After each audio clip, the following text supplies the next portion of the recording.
This is the Cleeves Cove in North Ayrshire. Cove being the Scots for a cave. It's also known as the Elfhame. That is, in myth, this was the home of the Elves, the Pixies, the fairy folk. And it is said that at May Day they would all come riding out of the cave here on horseback.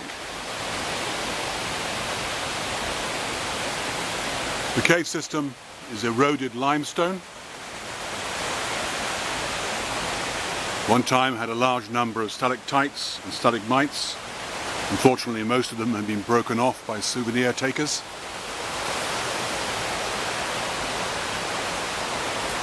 The river that cut out the caves is the Dusk Water, which lies now substantially beneath us, having cut its way through the soft rocks.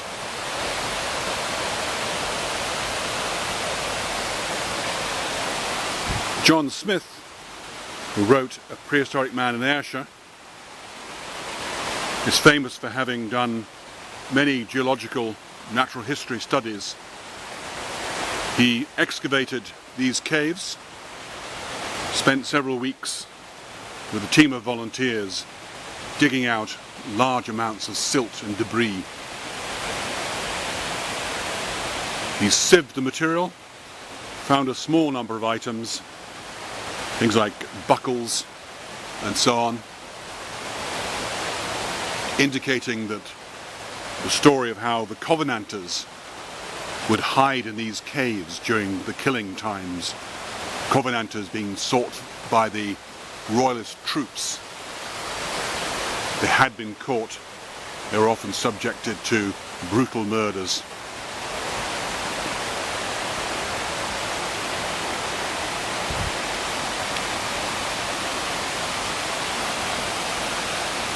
Somewhere in this area is also a cholera pit for possibly two individuals, supposedly surrounded by stones. Asiatic cholera struck these parts in the 1830s, and it is said that the nearby Cleeves farm was always the first to be struck.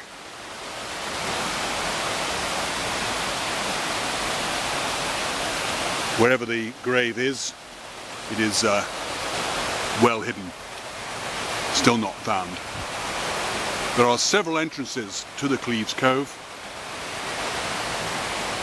and the passage to it is very tricky.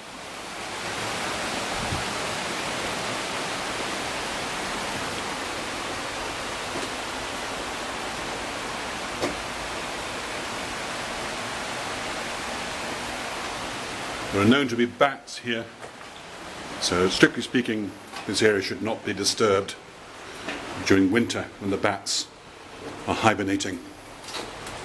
We'll very quickly into pitch dark.